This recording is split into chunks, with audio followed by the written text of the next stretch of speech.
Friends, welcome to this episode of Wild and True.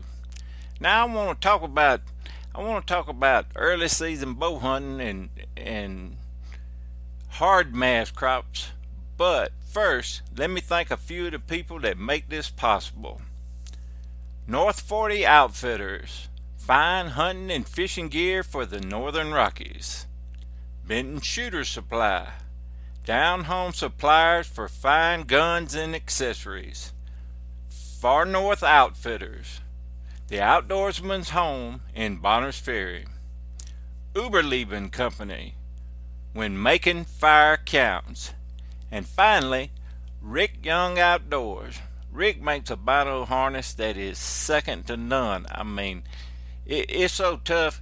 I was thinking about it day before yesterday, and it's tough enough that, you know, I'd even like weave it back on itself and pull my truck with it. It's made out of parachute cord. It's lightweight, easy to adjust, but I tell you what, if you tear this one up, well, I just don't know how you did it.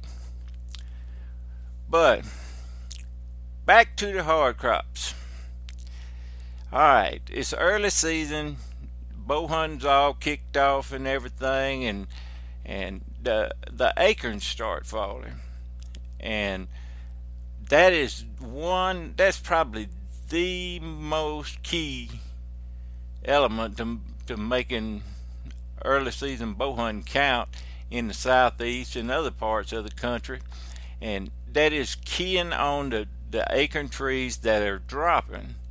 Um, I'm not going to say that I have a particular preference, but anybody can walk up under an oak tree and they can, just look at the ground and look at the deer droppings and everything around there. And of course, I'm going to talk a little bit more about this in just a minute, but I'm always looking for scrapes and rubs. If there's a lot of scrapes and rubs and maybe two or three acorn trees dropping together, well, you can get where you can shoot into that I like to get on the outside and let the deer be, out in front of me, depending upon how the terrain lays out. But I'm thinking of one particular place that I always used to like to hunt, and there was about three white oaks that were down in there, and they dropped at different times, and some years they didn't have as many acorns as others, but there's also a small creek or branch, just a small stream that it went right along down into that little grove of white oak trees right there. And for years I actually had a stand. What I'd do is I'd leave the road way up above the acorn trees, and kind of ease off down the hill. Well, actually, I'd trim me a little path and got down off the hill, and I'd get in that creek and, just kind of tip along down through the creek. And that does two things. Number one, it covers the sound of your entry, and number two, it really helps with scent control. As a matter of fact, there's a lot of stands that I hang that I walk through a little branch of water and actually step out of the water onto the first rung of the tree stand, be it a ladder or screw in steps, whatever. You can also do the same thing with a climber, and just have your climber set up right on the edge of the stream. Now we're talking about just a tiny little old, in some places of the country they're only wet weather streams, and others they flow year round. But we're not talking about wading down the creek. Of course, I have done that too, and sometimes a creek is only a few inches deep in a lot of places, and you can weave your way across, and once again the water really helps cover up your scent getting into the area. But once you find an acorn tree that's dropping, you'll see whether they actually pop the caps off, and there'll be a lot of caps, a lot of deer droppings. Um, and as I mentioned before, I like to find a lot of rubs and scrapes, at least in the vicinity, and in most cases they'll be right around the little grove of trees that you're hunting. Um, and they may not be the biggest rubs in the whole world. You know, during this time of the year, a lot of times bucks will be traveling in groups, bachelor groups of one, two. Well, you can't have a well, really, you can have a bachelor group of one, but there'll be two or three bucks hanging out together, and as they feed around there, one of them will get to tussling with just a little old sapling or something like that. But um, always remember that the size of the rub don't always indicate the size of the animal. It sure helps, but I'm thinking back to a particular place. Once again, this is a grove of water oak trees that was actually, it was in the bend of a road, and sat about 150 yards behind a man's house. And then there was kind of a little tiny field that most of the time laid out, so kind of a weed field on one side, and then farming on the other, and then the man's house out towards the road, if that gives you any kind of idea. And I was just, a lot of times I'll try to find deer that are living, in most cases they're living right up under your nose. Now the same don't hold true throughout their range. Like out here in the west, you're liable to see a deer here today, and you're liable to see him a mile and a half upriver and all. And I don't know exactly what that's caused from, other than the fact that they're just used to traveling more distances, and probably has something to do with the feed out here. You know, the feed is not as abundant in the woods. As a matter of fact, there's no mast crop or anything like that to deal with, and this whole valley that I live in is a food plot, so you really don't have anything to concentrate deer movement other than funnels and saddles up between the ridges. Most game animals use saddles. But back to this little grove of water oak trees that dropped in there, and I killed some good deer in there. As a matter of fact, over the course of several years, I probably killed 4 or 5 bucks out of that one little neck.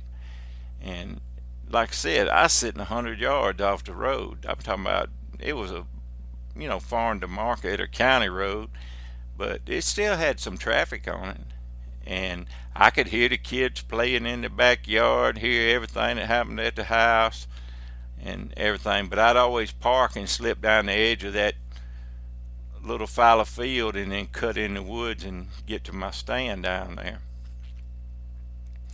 But smack dab in the middle, and this goes to show you what I'm talking about, that rub size don't necessarily mean all the difference in the world, because smack dab in the middle of those water oaks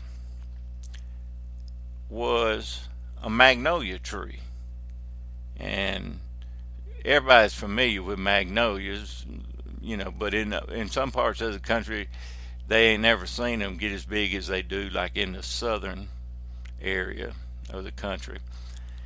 But this magnolia tree had basically 3 trunks on it, one main trunk and then 2 offshoots that came up, and the offshoot trunks were about 6 to 8 inches in diameter, and the tree itself was approximately, I'm going off memory, but in my memory, I'll tell you what, the older you get, the harder it get to remember all this stuff, but I'm going off memory. The that tree was 12 to 14 inches in diameter, and I religiously hunted that stand. Now, like I said, eventually, after I finally got everything kind of coordinated, it took a little while, and you have to pick up on your wind directions and where the deer going to show up. And in this particular case, they were all living further on up the neck, and that's where they spent the bulk of their time. They very rarely crossed the highway there. You didn't see a bunch of them getting hit or anything like that. And what they would do is they would ease down there to those water oaks and spend a good deal of time around the water oaks. And like I said, the farming was on the other side of where the house backed up into. And then as it got later and later and later in the evening, they'd head to the agriculture fields, be it whatever was planted out there, corn or soybeans or just whatever. And it was, well, I blood trailed deer up through there and jumped him and shot him. That was with a rifle, of course. And so it was about 400 yards off the agricultural field. But this magnolia was absolutely demolished, and it happened every year. I mean, it was just it was the big trunk was rubbed, and then they also rubbed the smaller. It's like they worked their way all the way around the magnolia tree and everything like that. And like I said, it was a real good hole. It rocked along there, and I killed a good deer out there one year. Then I killed another good deer out there, another one, and then I might have skipped a year. But at any rate, I went in there one time, and it was kind of later on in the season, and I had already shot a real decent buck out of there. And I went in there, I climbed up in a stand, and I was fooling around, and I was rattling a little bit, and along about 40 minutes before dark, 45 minutes before dark, something like that, here showed up this little 6-point, and he was, to give him 2.5 would have been pushing it. He was a 1.5 year old deer and had a big tall rack, but he only had 6 points, and of course he was young bodied looking and so on and so forth. But he thought he was Mr. Big Dog, and he came to those antlers, and actually he may have won his share of fights, because the 6-point rack he sported was so tall and so narrow that a lot of times a deer like that, if he's got the right attitude, he'll take on a bigger deer, and his horns will go in between his horns, and 2 or 3 hits like that, and the bigger deer says, I ain't fooling with this. But anyway, he showed up, and that was one of the first times I ever witnessed a deer do a snort wheeze, grunt snort wheeze they call it. It's just a sign of agitation for the deer. Maybe a challenge of some sort. I don't know. I'm not a deer biologist, never proclaimed to be, but I know this was a grunt snort wheeze because I was sitting there looking at him, and he did that 2 or 3 times. Of course, I didn't do anything, and he come marching on around there with his big old bad self, and here I was sitting there and thinking that magnolia was demolished by this big, wide, monster rack buck that everybody dreams about. And I still dream about them, because I know trail cameras have definitely changed the ball game, but I still like to be surprised by what